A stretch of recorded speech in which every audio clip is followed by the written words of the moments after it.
Guys, good afternoon. Gagawa ko ng video. What is my video for today?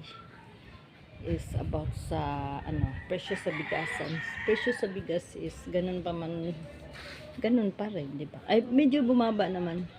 Kasi yung last na binili namin na bigas sa grocery is ang pinakamataas talaga namin nabili is 2,770. Yun, kaya binibenta namin ng 60 ang kilo.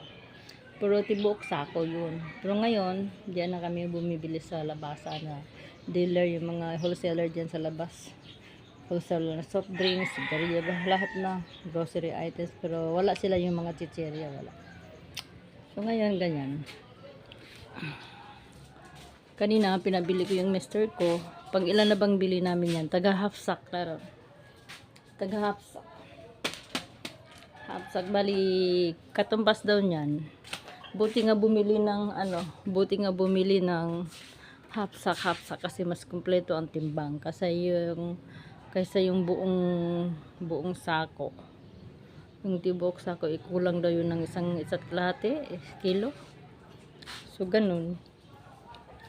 Binabibili ko sa pag-ilan ng naming bili. Pangatlong bili na namin yan. Taga half sack. Tag-dalawa. Ayan. Unang bili namin sa kanya nila 2,600. So, 1,310 pala yun. 1,310.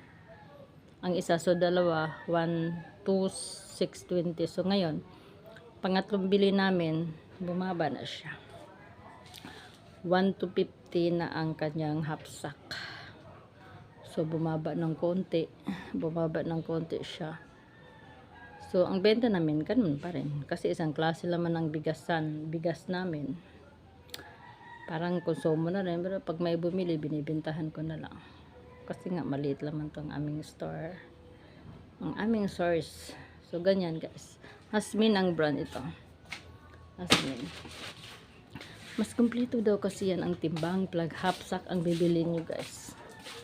Mas kumpleto ang timbang niya kaysa yung tibuok, yung buong 50 kilos, pero hindi naman yung 50 kilos, may bawas na. Kuha ko siya, masarap ang niya, lasa. Sarap ang lasa ng bigasan. Hindi kami bibili ng iba't ibang klase ng bugas kasi minsan para hindi nagbabago ang timplada ng customer, kasi pag nagbago ayaw na nila.